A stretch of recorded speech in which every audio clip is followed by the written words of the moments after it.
Bonjour chers followers, aujourd'hui nous allons parler d'un sujet brûlant, il s'agit de l'homosexualité. Avant toute chose, j'aimerais me présenter. Je suis Dr Winkourama Damega Jean-Claude, je suis médecin psychiatre addictologue et je suis psychothérapeute cognitivo-comportementaliste. Et toutes les informations que je vais donner ici ne sont que des informations scientifiques et qui n'ont rien à voir avec mon point de vue personnel sur l'homosexualité. Nous allons commencer par des notions simples comme la définition. L'homosexualité, c'est des comportements sexuels entre deux personnes de même sexe.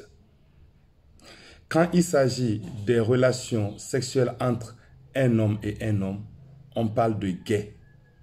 Et quand il s'agit de comportements sexuels entre une femme, et on parle de lesbienne. Et à ne pas confondre avec des gens qui se masturbent, comme certains pensent que la masturbation serait un comportement homosexuel parce qu'on a dit c'est entre deux sexes de même sexe. Un homme qui se masturbe ou une femme qui se masturbe, et certains pensent que c'est l'homosexualité. Non, ça c'est autre chose. Mais avant de comprendre ce que c'est que l'homosexualité, nous allons parler de la sexualité normale. La sexualité normale est complexe, difficile à définir ou à cerner. C'est une relation sexuelle, comportement sexuel entre deux personnes et évolue en phases. Il y a la phase du désir, la phase d'excitation, phase plateau, phase d'orgasme, phase de résolution. Et ça, c'est l'acte sexuel normal. Maintenant, il va avoir ce qu'on appelle ce qui n'est pas normal, c'est-à-dire la sexualité anormale. Et la sexualité anormale est classée en 3 étapes. Premièrement, il y a problème dans la réalisation de l'acte sexuel qu'on appelle les dysfonctions sexuelles. Et nous avons l'anomalie dans le choix de l'objet sexuel qu'on appelle les paraphilies ou anciennement appelées les déviances sexuelles ou les perversions sexuelles. Et nous avons la 3e catégorie qui est l'hypersexualité, et qui souvent est une addiction au sexe. Donc, vous voyez les 3 catégories. Avant, l'homosexualité était classée dans le choix de l'objet sexuel, c'est-à-dire dans les paraphilies ou dans les déviances sexuelles.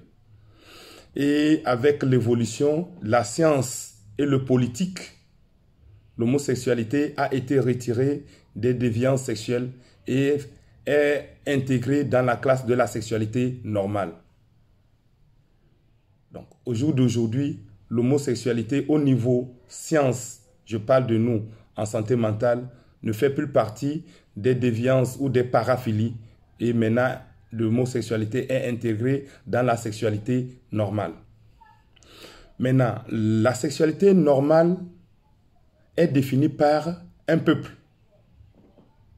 Et c'est le peuple qui définit ses limites. Et c'est pour cela, vous allez voir au jour d'aujourd'hui, plus de 69 pays dans le monde entier à ce jour définissent l'homosexualité comme une déviance, une perversion. Et les autres pays ont accepté l'homosexualité. Maintenant, après cela, je vais vous définir pourquoi l'homosexualité. Quels sont les facteurs, qu'est-ce qui sous-tend, qu'est-ce qui permet d'expliquer l'homosexualité chez les uns et les autres. Nous avons en chacun de nous des tendances homosexuelles, mais refoulées par la société, refoulées par les mesures prises par notre société dans laquelle nous vivons. Et c'est pour cela, vous allez voir des comportements contre l'homosexualité chez la plupart des gens.